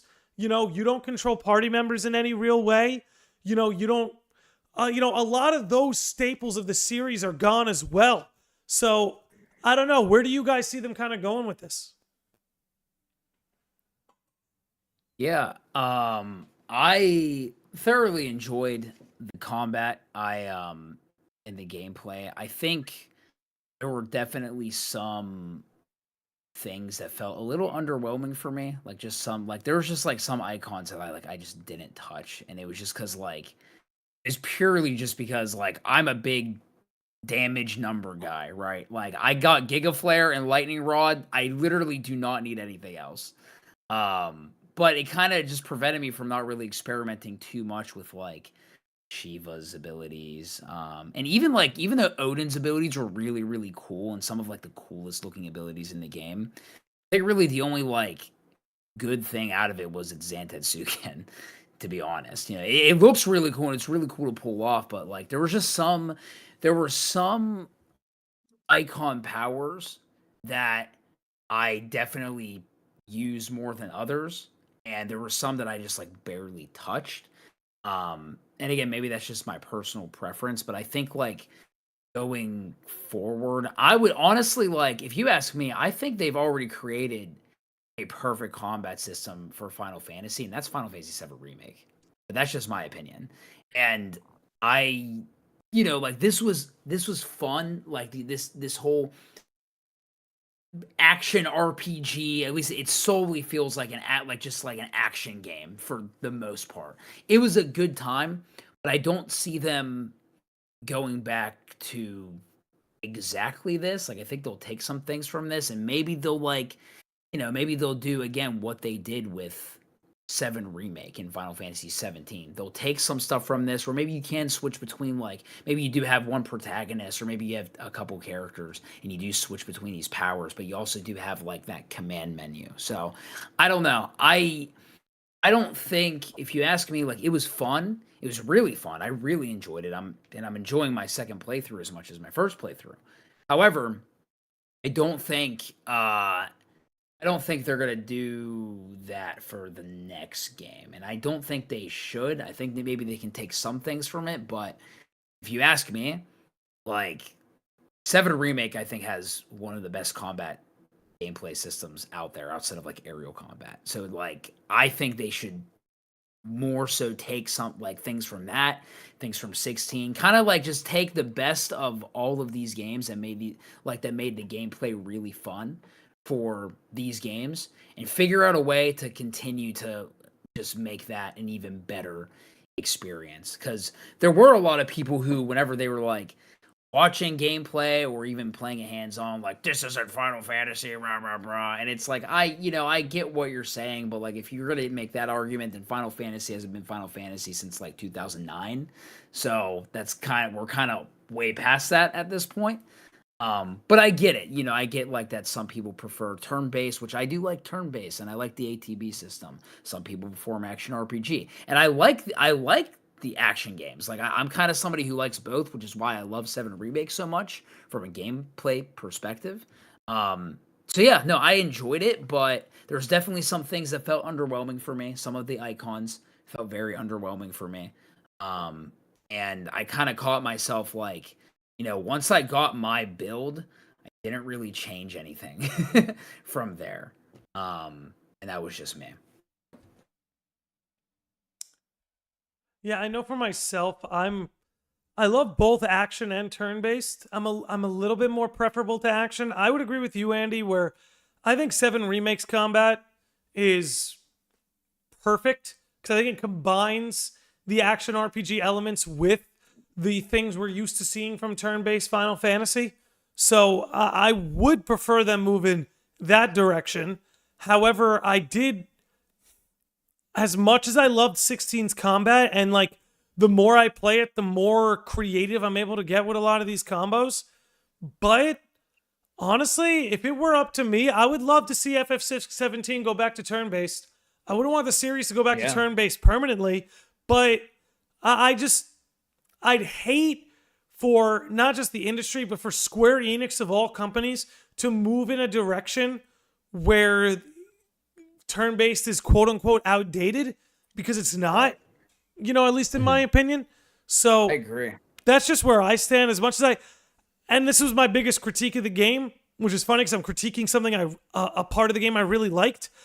As much as I did love the combat, I found previous Square Enix games' action combat superior. I feel the same way. I feel similarly. Yeah. Like, I feel like, I don't know how to describe it, but I feel like you could just do more in, like let's just take Kingdom Hearts, for example. Like, there's all kinds of different things that you can do with, like, comboing into, like, using a finisher and then, like, finishing leap and then go into a drive form, and now you've got a whole new combo. Or, like, Kingdom Hearts 3 with your transformations, and although you're just hitting X most of the time, you can get creative with using magic and things like that, and it's not a detriment to, like, your damage output. I feel like in this game there were definitely some icons that shined heavily in terms of combat, and there were definitely some that it's like, why do I even need this? Whenever I could just use this, like, this move that I've had for so long. So yeah, I think that's my biggest gripe with, I guess, the combat, is, like, I just kind of wish that I had more of an incentive to use other icon abilities, because some of them, like, just in my opinion, just didn't really do as much for me, when, again, you could just Giga Flare Lightning Rod your way through most enemies, right? Yeah, and even though like I think one thing that they could have benefited from, by the way, major shout out to Corey Sarakis, just became a junior sage over on YouTube. Long time sage, dips the pen in and out. But I think we needed to switch between more than just 3 icons. I think we needed more. Yeah. You know, Yeah. because like you, Andy, I found a build that I found the most efficient. So when it was like do or Right. die time, I always just relied on this build. Whereas I think if you threw in even just having one extra option, I think you could have done maybe 2. It leaves Yeah. more room for mixing things up and experimentation and trying new things. That's just what I would have liked to see. Because having 3 icons felt very limited. limited. You know, yeah. I have, you know, a phenomenal cosmic power, itty bitty living space. Like, you know, like it just not a lot, like a lot to work with, but not a lot to work with, if that makes sense. Mm-hmm. Yeah. Yeah, it makes sense to me. Josh, Will. I guess I'll. Yeah. I was gonna say. I guess I'll go for the combat. So yeah, like while I really did, like I really enjoyed the combat for 16. Kind of like with what you, Andy, and Yolandi have said. I would love if they adopted more of the 7 remake battle system going forward, because it's like while 16's was fun and I had a amazing time with it. I feel like for just like a while now, I feel like Final Fantasy has just been in just a weird funk. Like a lot of the games were hit or miss. Whenever you hear about a game, you either hear the most just negative things about it, or you hear people that just love it. And I feel like it was kind of just in a weird like identity crisis for a while. And then it seems like with the 7 remake, 16, like it kind of feels like they're getting back into that groove. And I feel like 16, if anything, put Final Fantasy in a good spot again, which I feel like it needed to do. And it's like I'm a big fan of 13. Like I love the trilogy. 15, I'm not the biggest fan of. Like I liked the game, but like I played it, base vanilla, and I was so underwhelmed. And then I replayed it for like since then, like last year with the DLC, and I was like, okay, I wish I played it this way around. Like that's what I was like, okay, I'm like this felt, and it's like, and even then, it's still incomplete. Um, but it's like I honestly was losing faith in Final Fantasy, which was heartbreaking for me because like Final Fantasy was my first ever like video game I ever played. So it was like, wow, like something that I grew up on that was always just, banger after banger, like it was just in a weird spot. I was losing faith in it. But I felt like 16 put the series in a good spot again, which is what it needed going forward. And I feel like if they keep up that same, with like the storytelling, the team that works on it, like they could get away with making a turn-based for the next game or using, 7's combat system. Like I just felt like they needed to be put in a good spot again. And I think I remember them saying that they weren't gonna do turn-based going forward with like the mainline games, but it would be nice if like that just was almost like a fart in the wind where it was just not even there and they, gave it another try because I don't know, I feel like turn-based, like it's like especially like in this day and age, like I feel like you can make it fun. Like you can get creative with it. Like I still have yet to play Persona 5, but I hear nothing but phenomenal things about that combat. And I'm like, it makes me even more excited to play Persona 5 it. Royal has one of the most immersive turn-based combat systems that I've ever played. And so Yeah. I think that game is absolutely evidence that yes, like you can like still have a solid like an engaging turn-based RPG.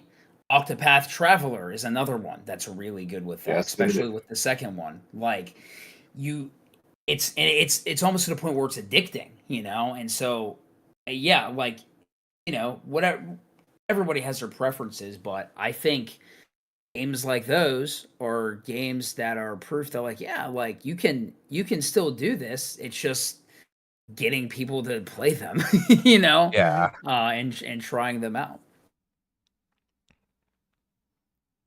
Yeah, we have Corey Sarakis in the chat says Octopath 2 was my favorite game of the year so far, and it's turn-based. Right. Yeah. Based. It is fun. Corey. I've played Octopath Traveler 1 and I've dipped my toe into 2. I can say, as like classic RPG styling goes, it's one of the best I've ever played. Yes. Oh, for sure. And we got kind of a 2D HD treatment with Live Alive, and that is phenomenal. I cannot recommend Live more than just play it. You will be in for a treat. I would love to see a Final Fantasy or Final Fantasy adjacent entry like that. We are getting one for Dragon Quest III after all, and that's a huge thing given the fact that Dragon Quest III is the elder brother of Final Fantasy. So that would be pretty cool. Though when it comes to the combat of this game and everything that's been subsequently tied into it, you see flavorings from Devil May Cry, a touch from Bayonetta, a lot from Kingdom Hearts. I see inklings of stuff from Asura's Wrath, which, like the scaling of the boss fights in this game, are great, and the callbacks to certain titles are phenomenal. Like the reverse Zontetskin Odin situation. That was amazing. And it's also a really good FF8 reference. But given the color explosion that is the Bahamut / Ultima fights, I feel like if they could balance that out, that would be a huge step forward.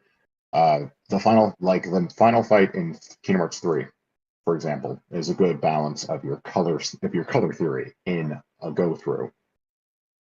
And like getting into that, it kind of like for the secret bosses and every final mix we get in Kingdom Hearts, we get a tease of the next numbered titles combat. With one, we had the mysterious figure who had the ability to free flow magic and dual wield combos, which is what we get in the dry forms in 2. We then get in 2 with the Lingering Will, we get form change, which is what we get in 3, and it's pretty cool. Like the Lingering Will is to this day one of the coolest fights in Kingdom Hearts to this day.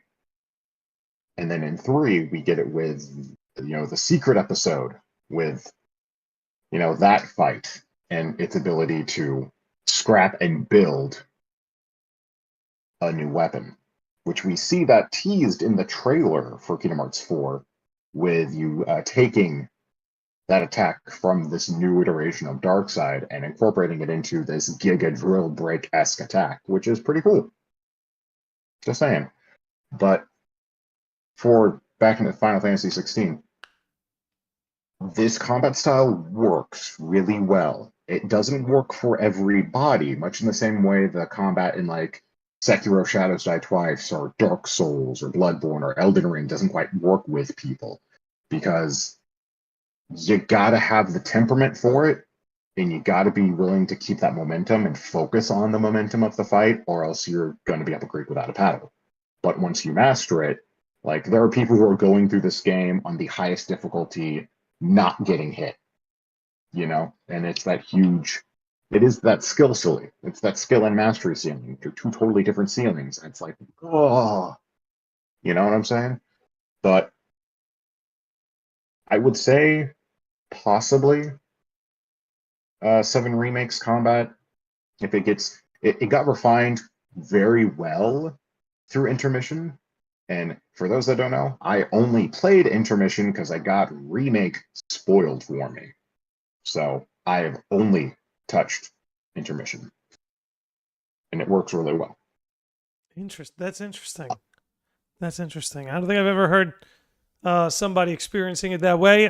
Shout out to Iron Aggro, by the way, just rated us on Twitch. Gonna give him a little shout out on Twitch and YouTube. Make sure you check out Iron Aggro. Yeah. Dude, thank you. Reminds me, I was going to ask you how to operate Twitch. I have no idea what I'm doing. But that's okay. I don't know. I only know useless facts like, how Zemeckis is a reference to Back to the Future, Okay, I'll indulge you. How's Zemeckis a like callback to Back to the Future? Zemeckis? Yeah. Director, Zemeckis? Hold the phone. No? Yes, no? Oh, the I'm lost. oh, you're right. Yeah, So- no, the director is Back to the Future, Robert Robert Zemeckis. Zemeckis. Oh, I was like, where are you going with Yeah. this? Yeah, for a minute there, I thought you were just like, well, Interesting. Zemeckis. It is what it is. I mean, yeah, I was going to, but yeah. And for the final boss, again, don't really like Ultima. I'm not big. Dark Fantasy has a lot of recurring things about it that are cool, but there's also some recurring things I've seen in a lot of modern Dark Fantasies that suck ass. Forgive the swearing. But basically, most Dark Fantasies you see nowadays, it's, oh, the established quo or the institution is bad, and the big bad evil guy is either God or God adjacent. If I had a nickel for every time I have seen that or observed that, I am pretty sure I could buy out Disney right now. And Disney's not worth that much anymore. It's dropping in its stock every day. Well, I think part of that is like, you know, commenting on your comment about Dark Fantasy kind of having the same recurring structure to its narrative. I It's becoming almost passe. what's a Dark Fantasy that comes to mind for you that didn't do that you like, that pulled it off? Because I know with like Lord of the Rings, it wasn't necessarily the institution, it was the ring itself. And it's like, yeah, you could put that power on somebody you think has a pure heart, it's going to corrupt them inevitably, right? Yes. That's why the answer was take That the is a good ring, example. throw it in the lake of fire, you know? That is a shining example of the perfect anathema to the current Dark Fantasy, actually. And much in the same vein of the original Star Wars trilogy kind of has that vibe. Darksiders, of all things, has that as well in a very weird way, which is ironic given the fact that Darksiders is built on pseudo-biblical lore, you know? But, so that's an example of that for, you know, a Dark Fantasy that does actually kind of do it and it works. Another one I would say that does kind of fit that mold of it actually showing, hey, not all institutions are evil, get over yourself, is oh my gosh, I just had the name. Give me a second. I just played it. What was the name? What was the name? Gosh. Did you play it on stream? Maybe, but my streams have been lagging like hell, so it's a matter of Was it column A, column Pokemon B. Stadium 2? Hey. I had never played that before. I was trying my best, okay? And I think I did good. For a blind go through nonstop in the middle of the night, and I had nothing better to do because I got woken up because of the cat. Come on, man. But all right, I'll give you it. But no, I see your point. I see your point. That is a trope that seems comfortable. Because I think it works, right? It is repetitive, but it works, right? Like you could put an RPG in front of me right now and be like, yeah, this is gonna follow the whole evil institution that's being controlled from the shadows by a god or adjacent god or false god, and you got to stop them, man. And I'll be like, yeah, here's $60, here's $70, I'm in. You know, I even though I'm with you, like I observe how repetitive it is. I think there is something about it that works. You know, maybe it taps into something about the human experience. I don't know, but I think, like, it is in human nature to want to rebel against something that is established, because a lot of times you can't take things for face value. However, there are some times where not explaining the magic, not seeing the guy behind the curtain, would in fact make it a better experience. You know, there is a interpretation of The Wizard of Oz where we never actively see the literal man behind the curtain. We see the great and powerful Oz, but we only see that. You know, and he does explain that it is through the slippers, through the acquisition of that power, that Dorothy can go home. But that's a topic of discussion for a totally different day. Another example that does come to mind where it's, an established quo of an institution existing and it not being necessarily evil, but in itself, the people that wield it. Mhm. A shining example of that would actually be that of Dragon Age. But the issue with Dragon Age is lore. Lore versus narrative is a huge thing in Dragon Age, and in Mass Effect, and in Star Wars, and to a lesser extent here in Final Fantasy XVI, because they venerate the mother crystals. Both the Crystalline Orthodoxy, the Georgian clergy does this as well as those that worship Matian. But for the true core of the matter, and this is kind of in the vein of A Song of Ice and Fire, which is, a Game of Thrones, Storm of Swords, Clash of Kings, Feast for Crows, Dance of Dragons, and then Winds of Winter and some Dreams of Spring. But we see this cultivation of power through a select few, and we only see that power shown in the select few through less than savory means of keeping it within their blood. And we see that. And it's also something that led to the downfall of many of the royal houses of the old world. That's why continental Europe for centuries was at war with each other. It's still at war with each other for the fallout of these wars amongst what is effectively just an elaborated family tree. Yeah, and it's trippy to think about that it wasn't even that long ago. I want to shout out Corey in the chat. He's dropping some gold on here. Brando stand-up. Yeah, says the human experience in modern day is feeling subjugated by the institution.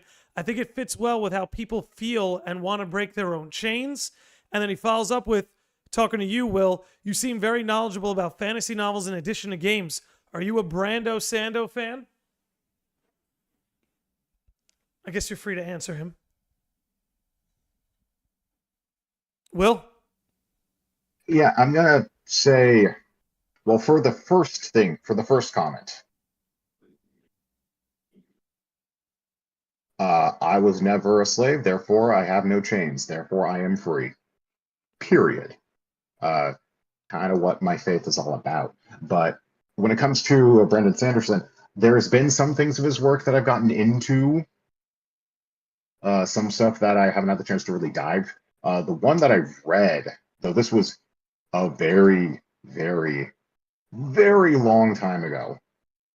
Like, I don't remember the name of the book. What book was it? Give me a second. Checking the notes. Check those notes. We are coming up on 2 hours, so Will, when you wrap this up, I think it was Hero of Ages, let's get to our final thoughts. I had wanted to give my thoughts on the battle system. Of course. Shoot for it. Okay, all right.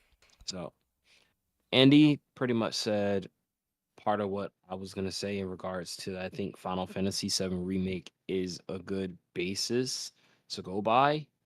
I do think that while I'm enjoying 16 to some extent, I do see the limitations of it. For instance, I really wish that you could use, say, 4 abilities at once for one icon versus 2.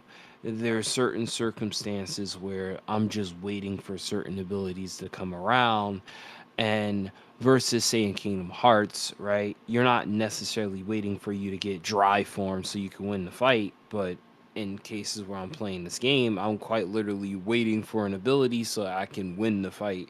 And that, in a way, makes fights feel like they drag out a bit. With 7, it felt like the same thing in some regards, but then when you go back to play 7, and I hope that's going to be the same for 16, you realize a lot of stuff you could do could speed up the battles, the strategies, and I think with the turn-based elements also still there for people who are still more familiar with that, is great. they really did look at Dissidia, and I saw some comments say that they didn't want it to be fast like Kingdom Hearts. They wanted it to be slower, which means that in a way they probably maybe in initial reports had it faster, and they're like, nope, this is too fast, too hack and slashy. We don't want it to feel just like one battle, one battle, one battle. I think they wanted you to quite literally enjoy each battle you're going into. And that for me, 7 Remake definitely, that system needs to be taken, but I do see that they can improve upon that even more. Like, there's no freaking jump in the game. I want there to be a jump, and if they can figure that out, then hey, I'm all for it continuing on. Plus, as far as the battle systems having issues, it's it's the fact that every other game has had a different battle system, that you're almost not building upon, say, a battle system that had issues. I'll give a good example. You guys ever heard of the Naruto Ninja Storm series? Mhm. First game, okay. Second Yes, game, okay. Third game is regarded as one of the best games, Generations, because they took what you liked about the first and second game and away with the battle system, and you had something. It's a very simple game, but there's a lot of specifications and complications to the battle system, despite it looking simple. Or if you have a better example, you got Call of Duty. First Call of Duty, blah. Second Call of Duty, blah. Third Call of Duty, okay, we got something. Fourth Call of Duty, Modern Warfare, let's go. The fifth one, World at War. Oh shit, alright, we got zombies. Fifth one, Modern Warfare 2. People was like, yo, this is the best one. Black Ops, my favorite, had zombies. Started taking that. But each time they did a COD, they took something and they ran with it and improved upon it. That's where I think Final Fantasy falters, and why we have turn-based games that, despite even me in the past saying I think turn-based is just faulting for Final Fantasy, I think the truth of the matter is that since Final Fantasy hasn't stuck to a solid battle system and just found ways to revolutionize it, so that way they're still trying new things, but they're keeping a consistency. I think that's where the old fans are sometimes like, I don't want to play this game because it looks complicated. One of the games that I don't want to even try to play is 12, because it looks like it's not fun at all. But that's just my comments on that. All right, we got a few minutes left. I will say, Kai, I do see now that has me a little worried about Final Fantasy. You know, because if they don't stick to this is why I think maybe splitting them into separate teams is a good idea. Because I think you're right in the sense, like, yeah, you kind of got to stick to something and let it continue to build. You can't really afford to go back and forth. So I thought that was overall a really good point. We are coming up on the 2-hour mark. Is there anyone who has any final thoughts left before we wrap this up? I got like one, maybe two. I'll be quick about it. All right, fire away. Very much on point with that depiction of how the combat has been going. It's kind of why the whole situation regarding Dragon Quest is the way it is, as Dragon Quest has stayed the test of time with the way it functions for its story and its combat. And the last one that came out, 11, was phenomenal. And we're getting 12 in the near future, and everyone that is a fan of that franchise is super down for it. But you kind of see that it is true in form, and it does improve upon itself as it goes. You know?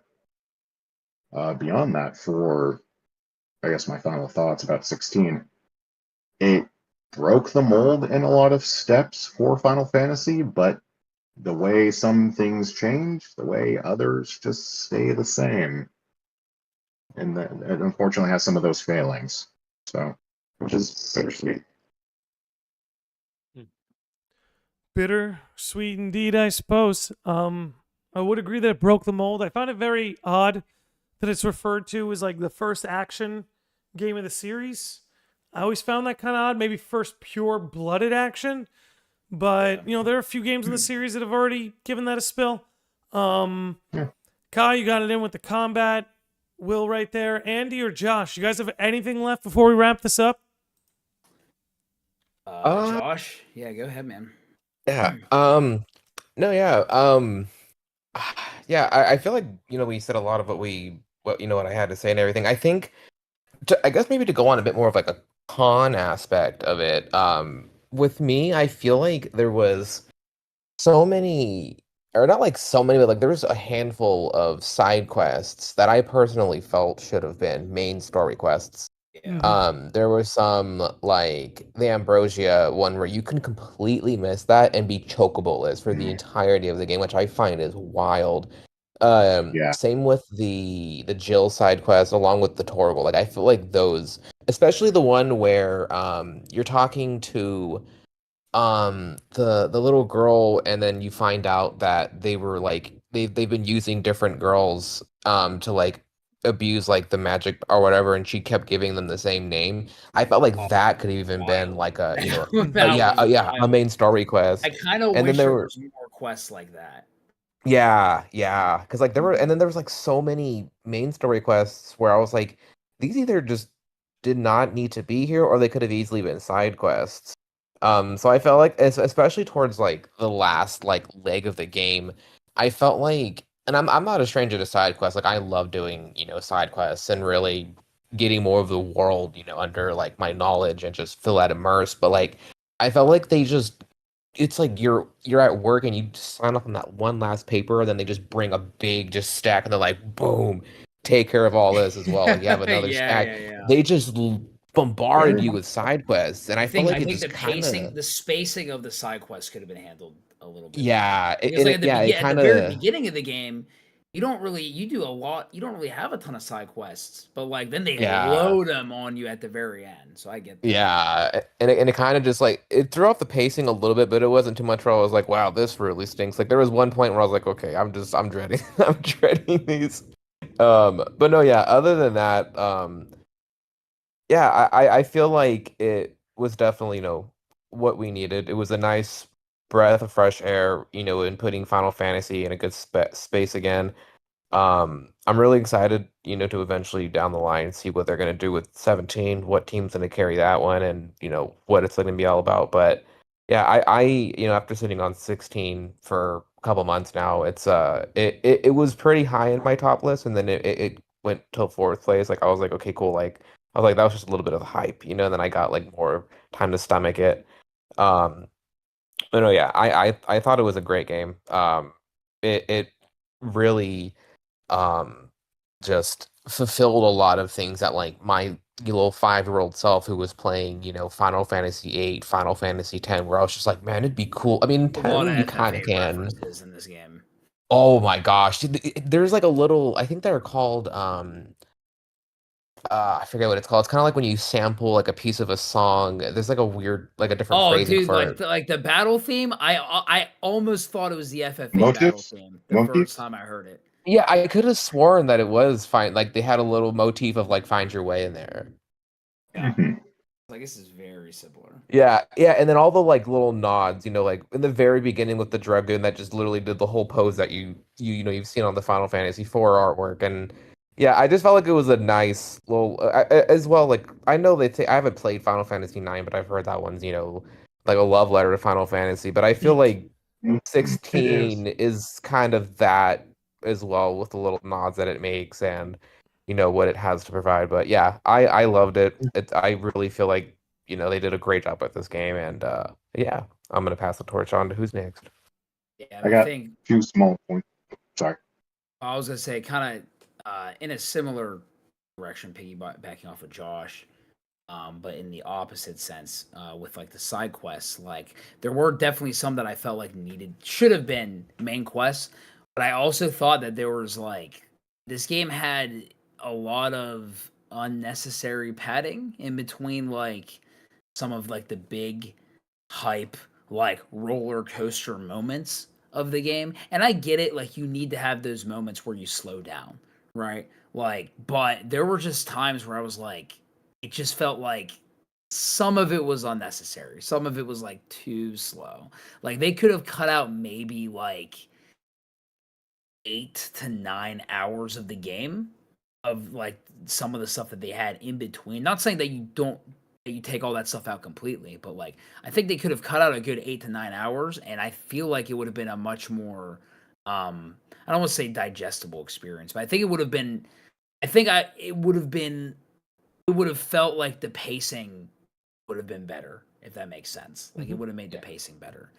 But yeah, overall, kind of like you said, Josh, like I loved it.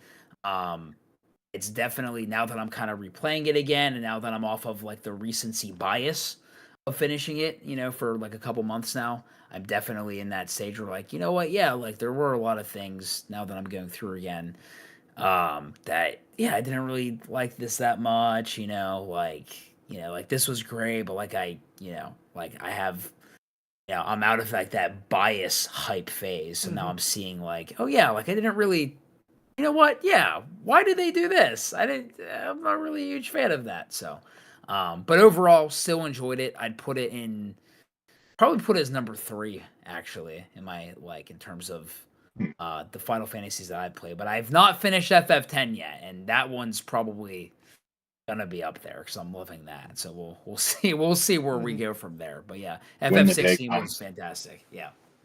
When the day comes when you finish that game, I want to sit down with you, Landy, and anyone else who can, and talk about for sure. Final Fantasy. Dude, there's sure. so much in 10. I think the biggest gripe I had with this game, aside, like, there's some pacing issues and other things that I've already mentioned. I wanted to fight Shiva, and I wanted to fight Sid's and Ramu. We get to do that kind of, but not really with other folks. And frankly, I also kind of wanted to fight Dion, not just Bahamut, but I wanted to fight Dion. Oh, like a humanoid fight, yeah. Yeah. Fight the dominants, then fight the icons.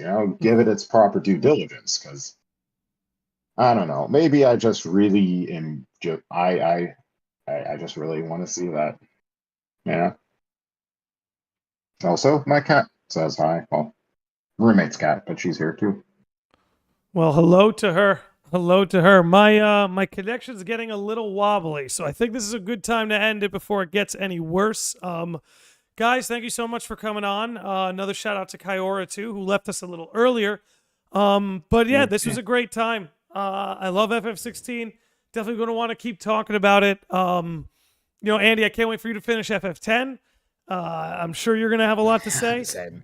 But yeah, guys, make sure you follow all of them. I've got all their links in the description, linked in the title. But without further ado, let's close this one out.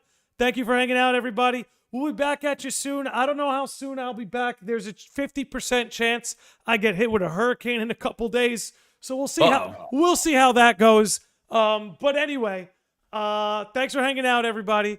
This was a good time. I'll be back. Yeah, thanks for having us. Dude, of course. Absolute pleasure. I love doing this. I love doing this kind of stuff. So we won't be stopping anytime soon. So yeah.